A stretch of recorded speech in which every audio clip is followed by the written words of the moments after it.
નમસ્કાર વિદ્યાર્થી મિત્રો, સંધાનમાં આપનું સ્વાગત છે. વિષય છે રાજ્યશાસ્ત્ર અને વિષયાંક છે ગાંધીજીના રાજકીય વિચારો.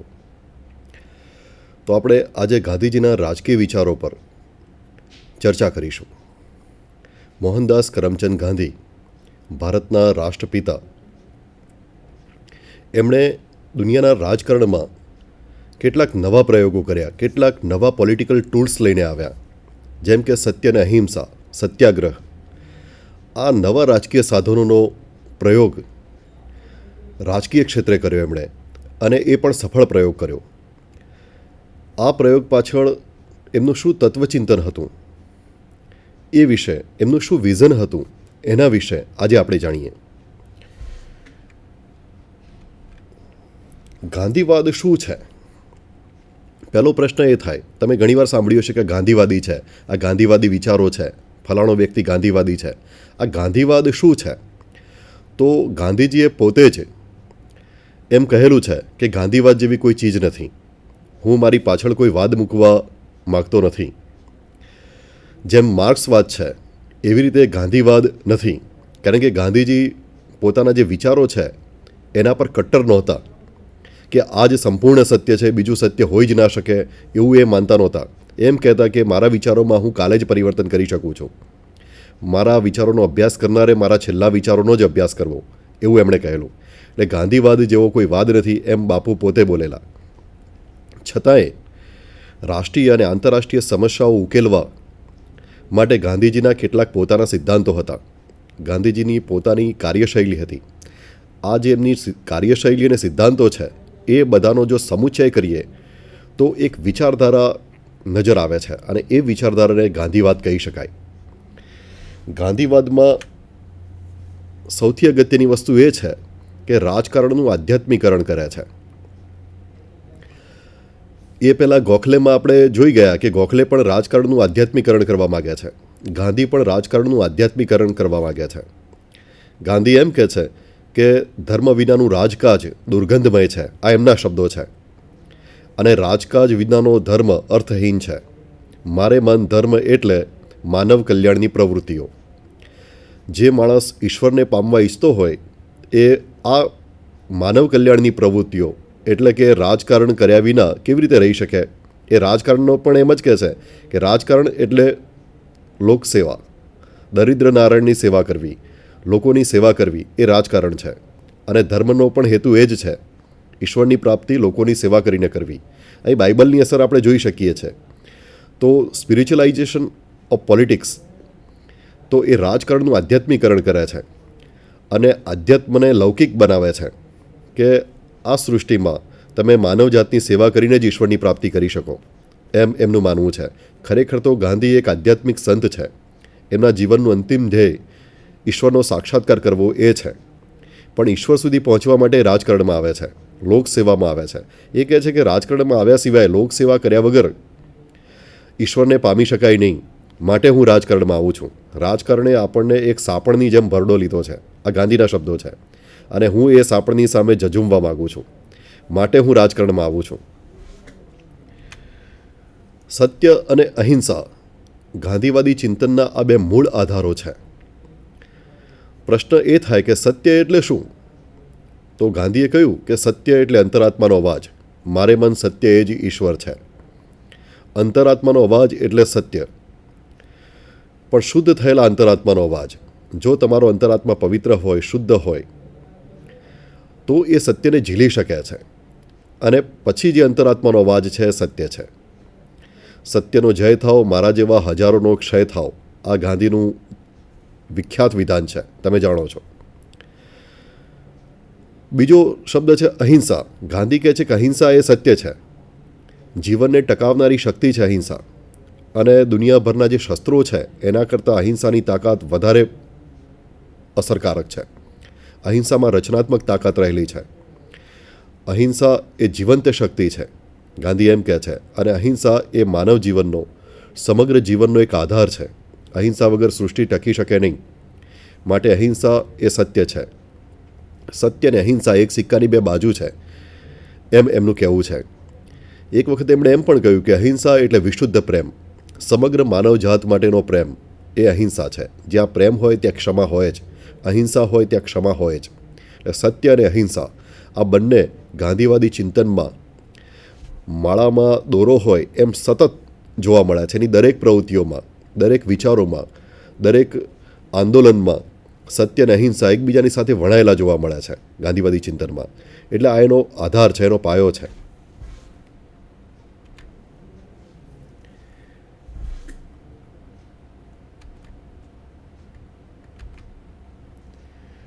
આંતરરાષ્ટ્રીય ક્ષેત્રે અહિંસા આ મુદ્દો ટીકાપાત્ર પણ બન્યો. ગાંધીએ કહ્યું કે આંતરરાષ્ટ્રીય ક્ષેત્રે અહિંસા જરૂરી છે.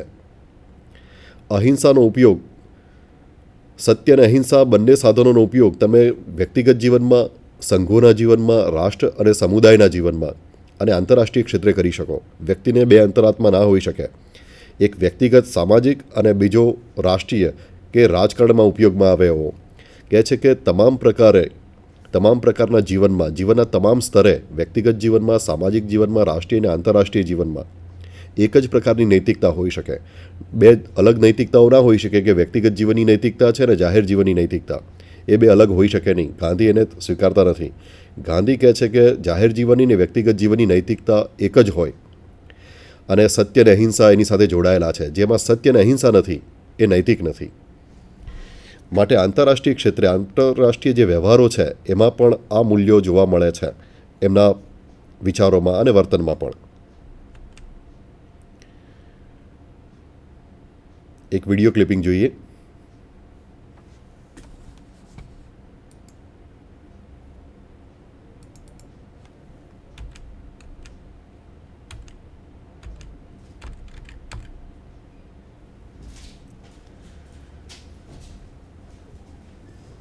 ટેકનિકલ કારણોસર જોઈ શકાતી નથી થોડી ક્ષણો.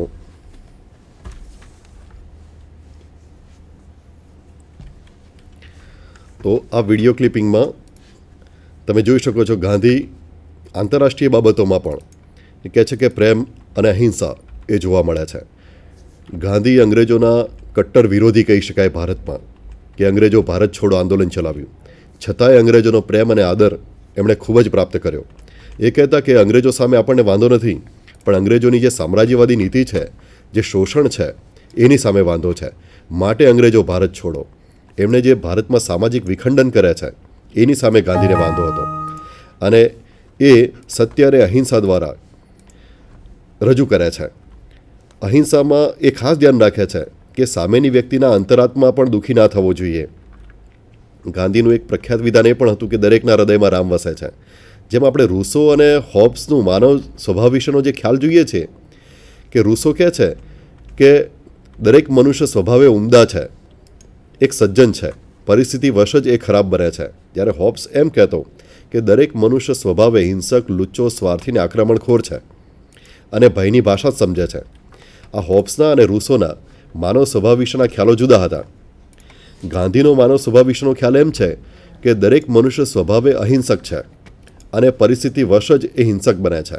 અહિંસા એ મનુષ્યનો મૂળભૂત સ્વભાવ છે, પ્રાણી માત્રનો મૂળભૂત સ્વભાવ છે અને અહિંસાથી આ સૃષ્ટિ કે જીવન ટક્યું છે. માટે અહિંસા પવિત્ર છે, અહિંસા એ સત્ય છે. એમ પૂછવામાં આવ્યું કે તમે આ નવા મૂલ્યો રાજકારણમાં લાવ્યા. તો ગાંધી કહે છે કે ના, હું નવા મૂલ્યો લાવ્યો નથી. હું અહિંસાનો દ્રષ્ટા ઋષિ નથી. હું તો અહિંસાનો કલાકાર છું અને જાહેર જીવનમાં અહિંસા અને સત્યના પ્રયોગો કરું છું.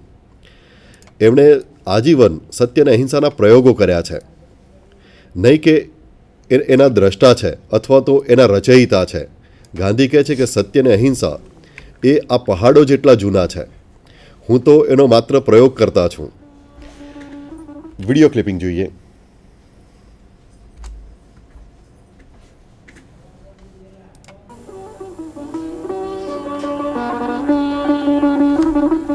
ग्यारह सितंबर के ठंडे धुंधले प्रभात में राजपूताना जहाज ने मार्शल में लंगर डाला.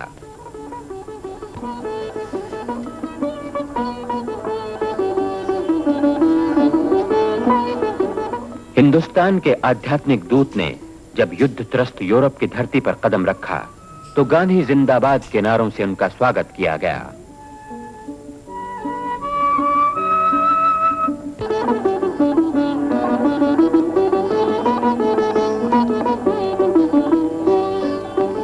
12 सितंबर को बरतानवी लोग राष्ट्र के मेहमान का स्वागत करने के लिए फोक्सटन में जमा हुए।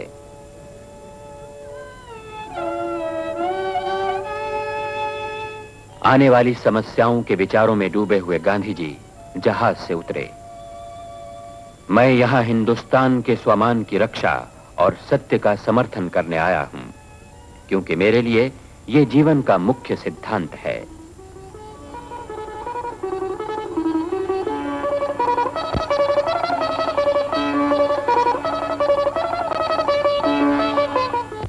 गरीबों की सेवा करने वाली संस्था किंग्सले हॉल में ठहरने का म्यूरल लिस्टर का आमंत्रण गांधी जी ने स्वीकार किया था। यहां के हर क्षेत्र के लोग गांधी जी का स्वागत करने जमा हुए थे।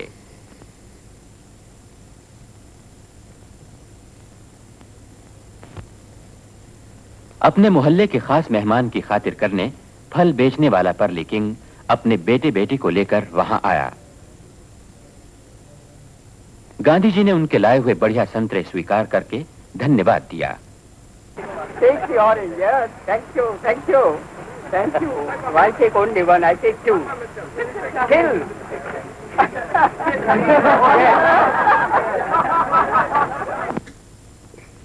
सेंट जेम्स महल में हुई गोलमेज परिषद की समवाय समिति में गांधी जी की वाणी में नवजागृत हिंदुस्तान की ललकार सुनाई दी। જો ગાંધી અંગ્રેજોને અહીંથી ખદેડે છે, એનો વિરોધ કરે છે, છતાંય બ્રિટનમાં પુષ્કળ માન સન્માન અને પ્રેમ મળે છે, એ બતાવે છે કે અહિંસામાં દુર્ભાવના નથી. ગાંધી કહે છે કે અહિંસા એટલે પ્રાણી માત્ર પ્રત્યેનો પ્રેમ, એમાં કોઈના પ્રત્યે દુર્ભાવના, દ્વેષ કે છળકપટ નથી. આ અહિંસાની તાકાત જોઈ શકાય છે. વિરોધ કરે છે છતાંય પ્રેમ અને આદર વિરોધી તરફથી પ્રાપ્ત કરે છે. આ એ અહિંસાની એક સિદ્ધિ કહી શકાય. ગાંધીવાદ એક પૂર્ણ નૈતિક દર્શન છે. આમાં નૈતિકતા સમગ્ર પટમાં જોવા મળે. ગાંધીવાદી ચિંતનના ગાંધીવાદનો મુખ્ય આધાર એ છે કે સાધ્ય અને સાધન શુદ્ધિ. સાધ્ય પણ શુદ્ધ હોવું જોઈએ. શુદ્ધ સાધ્ય એટલે જેમાં સત્ય અને અહિંસા જોડાયેલા છે એવું, જેમાં નૈતિકતા છે એવું સાધ્ય, એને ગાંધી શુદ્ધ સાધ્ય કહે છે. અને સાધનો પણ શુદ્ધ હોવા જોઈએ. શુદ્ધ સાધનો એટલે કેવા સાધનો? તો જેની સાથે સત્ય અને અહિંસા જોડાયેલા છે એવા સાધનો. કહે છે કે સાધ્ય અને સાધન બંને શુદ્ધ હોવા જોઈએ. જો પવિત્ર સાધ્ય માટે એટલા જ પવિત્ર સાધનો ન મળે તો સાધ્યને છોડી દો. ગાંધી કહે છે કે સાધ્ય અને સાધન વચ્ચેનો સંબંધ એ બીજ અને વૃક્ષ જેવો સંબંધ છે. તમે બાવળ વાવી અને કેરી પ્રાપ્ત ના કરી શકો. ગાંધી કહે છે કે હું શૈતાનની ઉપાસના કરી અને ઈશ્વર ઉપાસનાનું ફળ પ્રાપ્ત ન કરી શકું. તો સાધ્ય અને સાધન વચ્ચે એટલો જ પવિત્ર સંબંધ હોવો જોઈએ, એટલા જ પવિત્ર સાધનો હોવા જોઈએ જેટલું પવિત્ર સાધ્ય હોય છે. તો સાધ્ય સાધનની અંદર જે વિવેક જોવા મળે છે ગાંધીમાં, એમાં નૈતિકતા અને સત્ય અને અહિંસા જોડાયેલા હોય છે. એનો ખાસ આગ્રહ રાખવામાં આવે છે ગાંધીવાદી ચિંતનમાં. પ્રશ્ન એ છે, સત્યાગ્રહ કરે છે ગાંધી. ગાંધીએ રાજકીય વિરોધ કરવા માટે, અસત્યનો વિરોધ કરવા માટે, એમને જે અસત્ય લાગતું હતું એનો વિરોધ કરવા માટે સત્યાગ્રહ નામનું સાધન શોધી કાઢે છે. સત્યાગ્રહ એટલે ગાંધીજીના મતે સત્યનો આગ્રહ અને અસત્યની સામે લડવા માટે, જુલ્મની સામે લડવા માટે આ સત્યાગ્રહ નામનું એક સાધન છે. સત્યાગ્રહ ફિલોસોફીની ભાષામાં કહીએ તો એક ધાતુ છે અને એ ધાતુમાંથી ગાંધી જુદા જુદા સાધનો બનાવે છે. એ સાધનોની આગળ આપણે ચર્ચા કરવાના છીએ. પણ ગાંધી કહે છે કે જેમ બંદૂક ચલાવવા માટે તમારે તાલીમ લેવી પડે, એમ સત્યાગ્રહીએ પણ તાલીમ લેવી પડે, એના કેટલાક ગુણો વિકસાવવા પડે. બધા જ વ્યક્તિઓ સત્યાગ્રહ કરી શકે નહીં. સત્યાગ્રહીના ગુણો કેવા હોય? તો ગાંધી કહે છે કે સત્યાગ્રહી 11 વ્રતો કરતો હોવો જોઈએ. જેમ કે અહિંસા વ્રતનું પાલન કરે, મન, વચન અને કર્મથી, સર્વાવસ્થા અને સર્વદા એ અહિંસા વ્રતનું પાલન કરતો હોવો જોઈએ. એ સત્યનું પાલન કરતો હોવો જોઈએ. એટલે કે સત્ય બોલે. સત્ય એટલે જેમ વાણીનું તેમ વાચાનું તેમ વ્યવહારનું પણ સત્ય. અસ્તેય એટલે ચોરી ન કરવી, બ્રહ્મચર્ય પાળવું. અપરિગ્રહ, ગાંધીની ભાષામાં કહીએ તો વણ જોઈતું નવ સંગરવું એટલે અપરિગ્રહ. તમારી જરૂરિયાતો જેટલો જ સામાન તમારી પાસે રાખવું જેથી બીજાને મળી શકે. આની પાછળ ગાંધીનું પોતાનું અર્થશાસ્ત્ર હતું, અપરિગ્રહ પાછળ. શારીરિક શ્રમ, જેથી સમાજમાં વાસ્તવિક સમાનતા આવે. દરેક વ્યક્તિએ શ્રમ કરવો પડશે, ગાંધીએ કહ્યું. અને શારીરિક શ્રમ સાથે સાથે અસ્વાદ, નિર્ભયતા. વિનોબાએ તો એમ પણ કહ્યું કે નિર્ભયતા એટલે તમામ ગુણોએ નિર્ભયતાને પોતાનો ચોકીદાર રાખ્યો છે. નિર્ભયતા એ પાયાનો સદ્ગુણ છે. સર્વધર્મ સમભાવ એટલે કે બિનસાંપ્રદાયિકતા, સ્વદેશીનો આગ્રહ. એના માટે તો ખાદી અને સ્વદેશી વિદેશી કપડાની હોળીનો કાર્યક્રમ તમને ખબર છે. અને અસ્પૃશ્યતા નિવારણ. આ 11 વ્રતો છે. આ 11 વ્રતોનું પાલન કરી અંતરાત્મા શુદ્ધ થાય અને શુદ્ધ થયેલો અંતરાત્માવાળો વ્યક્તિ જ સત્યાગ્રહ કરી શકે. સત્યાગ્રહીના પક્ષે સત્ય હોવું જોઈએ. જો સત્યાગ્રહીને એમ લાગે કે મારા પક્ષે અસત્ય છે અથવા તો હું ખોટો છું, તો એ વિનમ્રતાપૂર્વક પોતાની ભૂલ સ્વીકારશે. ગાંધીએ કેટલી વાર પોતાની ભૂલો સ્વીકારી છે એ આપણે એમની આત્મકથામાં વાંચ્યું છે. તો સત્યાગ્રહી હઠાગ્રહી નથી, એ દુરાગ્રહી નથી. સત્યાગ્રહમાં પૂર્વગ્રહોને કોઈ સ્થાન નથી કે દુરાગ્રહોને પણ સ્થાન નથી, એમ ગાંધી કહે છે. સત્યાગ્રહી સાચો સત્યાગ્રહી હોય. એક વખતે સત્યાગ્રહ કરવાનો થયો. ગાંધીજીએ એક વ્યક્તિને પસંદ કર્યા, વિનોબાને, વ્યક્તિગત સત્યાગ્રહ માટે. વિનોબામાં આ 11 વ્રતો દ્વારા જે સદ્ગુણો ખીલા હતા એ ગાંધીજીએ જોયા હતા. એમણે કહ્યું કે આ વ્યક્તિગત સત્યાગ્રહ કરશે વિનોબા. एक वीडियो क्लिपिंग જોઈએ. में रहने की इच्छा से गांधी जी ने 25 मई को अहमदाबाद के पास कोचरब में सत्याग्रह आश्रम की स्थापना की.